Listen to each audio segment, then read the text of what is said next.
Eccolo qua.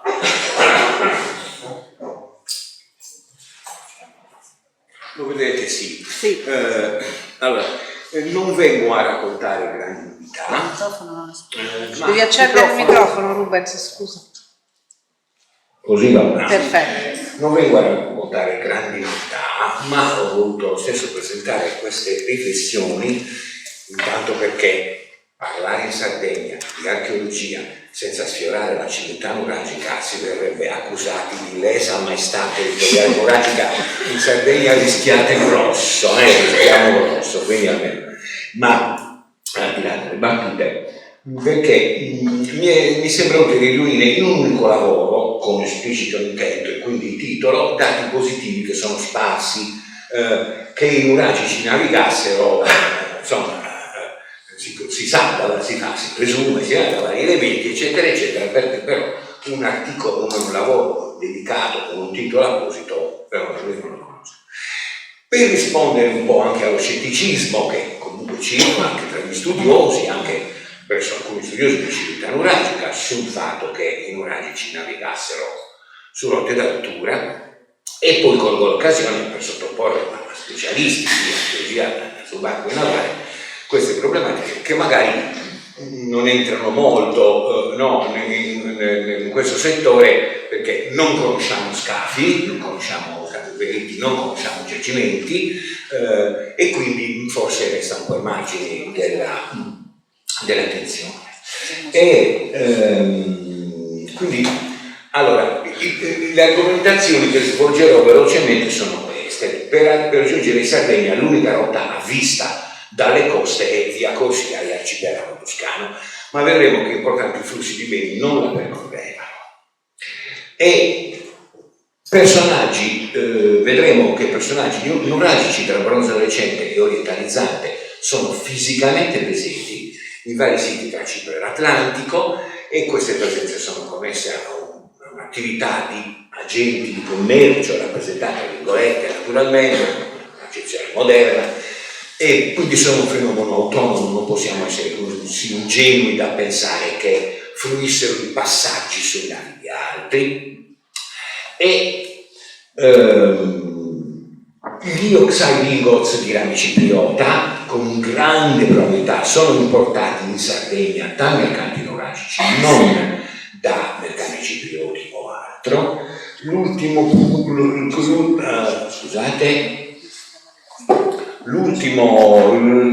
Il falso problema delle barchette a fondo piatto forse ci taglierò per il tempo, sono un po' complicati a portarli a tempo. E poi l'ultima domanda: abbiamo materiale nuragico dai fondali?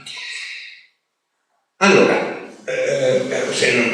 sapete tutti perfettamente che l'unica rotta che non si dista, che viene sempre per costi a vista dalla Sardegna per il resto del mondo è Corsica e arcipelago toscano. I punti più vicini della Sardegna con altre coste che non seguono quella rotta sono appunto 180 o 130 chilometri. Ora, tra bronzo recente e forse addirittura fine bronzo medio, ma comunque tra bronzo recente e bronzo finale, allora, Cannatello è un emporico, un sito emporico praticamente, c'è materiale cipriota, materiale cipriota, materiale veramente locale, c'è un luogo di scambio sicuramente, di incontro, ci sono anche materiali nuragici. Finché il materiale nuragico riguarda forme chiuse o facilmente chiudibili, allora possiamo pensare che viaggiassero contenitori di un contenuto e quindi può essere trasportato anche da chiunque altro. Ma quando le forme sono aperte, il problema si pone, non sembrano essere oggetti di commercio in quanto tali. A Comos c'è una bella quantità di materiale nuragico, a destra vedete le ricostruzioni 3D. In questo caso, finché le forme sono chiuse, ok, ma ci sono forme aperte, adesso vediamo meglio il dettaglio, eccolo qua, e vi faccio notare che sono le stesse forme di Cannatello. Ho dimenticato, a Cannatello le prime analisi dell'argilla di alcuni frammenti di ceramica nuragica, forme aperte, non commerciate, danno il risultato di argille locali. Non è ceramica nuragica tipologicamente, ma realizzata con argille del posto, non con argille della Sardegna. Questo è un aspetto molto significativo.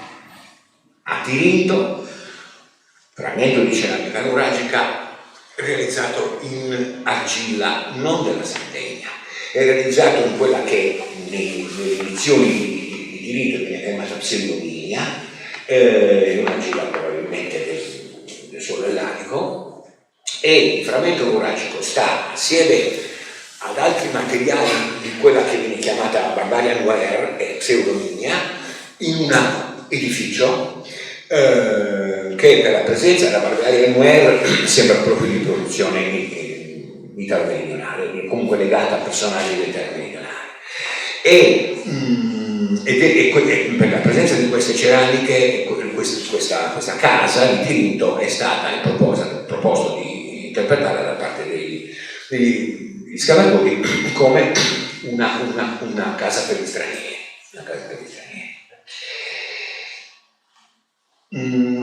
A Cipro, sul Tanteché, ci sono alcune scodelline nuragiche piccole, abbastanza raffinate, che si trovano, queste prodotte in Sardegna, si trovano in un'area delle necropoli, in fosse rituali che sono legate sicuramente alle sepolture, un tipo di rituale che è completamente estraneo alla civiltà nuragica, mentre è tipico di Cipro.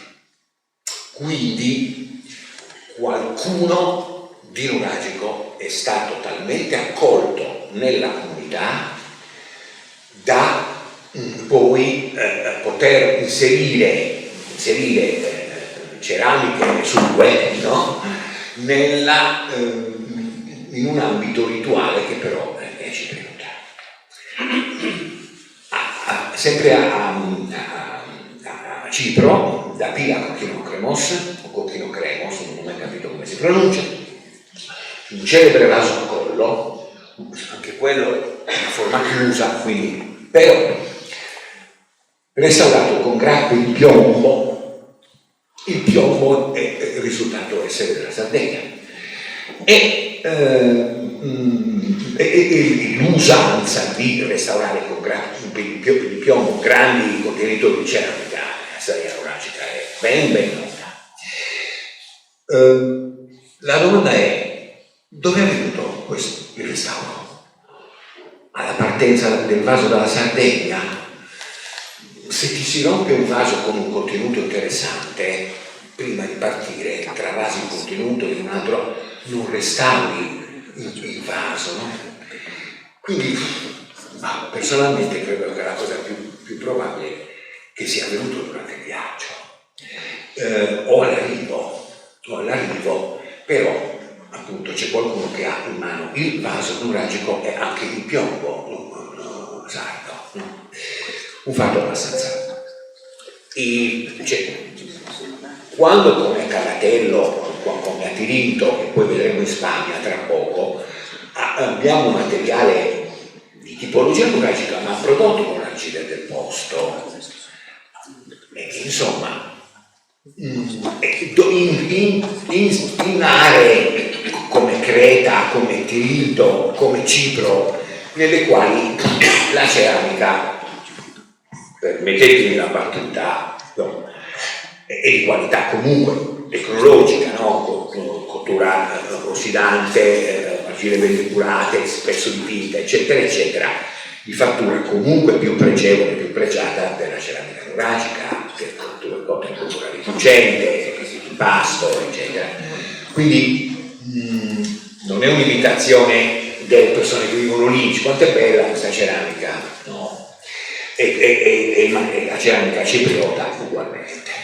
Quindi la cosa più gran lunga, più probabile è che se la siano riprodotta i nuragici oppure abbiano chiesto a un artigiano rifammi questo caso così com'è. Recentemente da Alan Sultan-Tekke, dal sito delle coppette, Peter Fischer ha fatto conoscere questo frammento nel quale si vede questa bizzarra figura che è totalmente estranea al repertorio della ceramica cipriota. È stato proposto di riconnetterla a un personaggio nuragico, il gesto delle mani, il bastone odoso, il manto frangiato. Quindi, perché veramente è totalmente estraneo al repertorio figurativo e iconografico. Quindi qualcuno di rango, perché questi personaggi col manto sono, per quello che possiamo capire dalla bronzistica figurata, sono i personaggi di maggior rango, che quindi sembrerebbe, se così fosse, che ci sia a Cipro un personaggio di alto rango. Un altro esempio, quanto è sensibile questo, o sono io che sono pasticcione, un altro esempio, questo è un tipo di spieghi articolati che sono una produzione lirica, gli altri luoghi del Mediterraneo nel quale sono presenti questi spieghi sono la Sardinia meridionale e Cipro, e con grande probabilità a Cipro sono arrivati via Sardegna. Quindi, ripeto, non possiamo essere così ingenui da credere che queste presenze siano, tra l'altro, siano casuali, siano dovute a passaggi su navi di altri, no? Anche perché c'è una catena ben chiara, no? Da ovest a est. Passando alla Sardegna, sono noti oggetti metallici di tipo cipriota, come i calderoni tipo Carbonone o il tipo di Peruso sul Benazzo, di tipo cipriota, ma certamente di produzione locale. Però si riteneva che gli strumenti da metallurgo, da fonditore di tipo cipriota fossero effettivamente ciprioti, no? Di produzione cipriota. Invece di recente Fulviano Schiavo ha rivisto questa problematica e li dichiara di produzione nuragica, chiaramente di forte ispirazione cipriota, addirittura per le palette. Eccola qui, c'è una matrice, ovviamente trovata in Sardegna, che sembra produrre le palette o una paletta di questo tipo. Quindi, allo stato dei fatti, l'unico oggetto veramente cipriota in Sardegna è un frammento della presa di Pitos dal nuraghe antico di Sarroc, dove c'è un mare di ceramica micenea, quindi diciamo non fa testo perché può essere venuto con quel flusso che è leggermente anteriore a quello che vi sto raccontando, o in parte contemporanea, ma come probabilmente prima. Quindi, stante la carta di distribuzione di oxide di rami cipriota, eccola qui, no? La Sardegna, vedete quale, no, quanto è fitta la cartina, e non ci sono, non c'è materiale autenticamente cipriota, non ci sono neanche oxide ingot di rami cipriota nella zona del territorio peninsulare nella quale si arriva tramite Corsica, Arcipelago toscano, e tutto fa supporre che a questo punto che l'arrivo degli oxide ingot da Cipro sia gestito soprattutto da mercanti nuragici.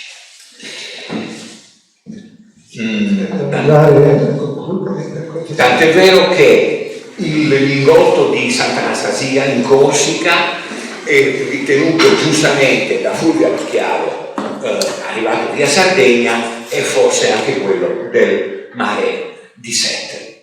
Finisco velocemente.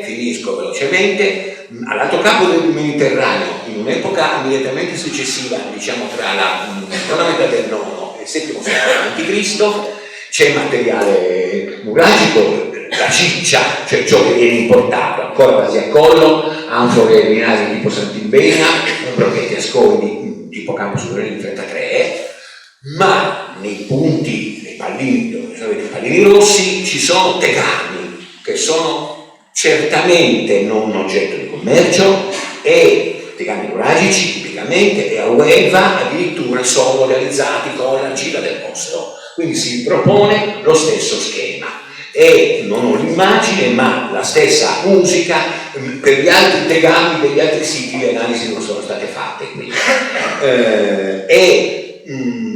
E credetemi, a Utica, e tra Utica e Cartagine si ripropone lo stesso Monte Anfore di Sant'Ilbena, ma c'è anche materiale. Quindi, visto che il tempo è terminato, alla luce anche della documentazione delle barchette, no? Le barchette nuragiche le conoscete, sono molte, sono di vari tipi, eccetera, eccetera, non è pensabile che una così ossessiva produzione di riproduzione di barche in bronzo, eccetera, eccetera, possa essere, come dire, stiano riproducendo barche di altri, no? Quindi tutto, ma proprio tutto, ormai lascia supporre che la navigazione nuragica sia una realtà incontrovertibile. Finisco, tagliamo. Abbiamo materiale nuragico da affondare il marino. C'è Gabriella Gasperetti in sala? Eccola, ricordo perfettamente. Un sequestro di Sorso, epoca Galilea Rovina, nel quale c'è uno spillone di questo tipo, un frammento di base al collo con incrostazioni marine, che è materiale che viene sicuramente dal fondo del mare. Ho terminato.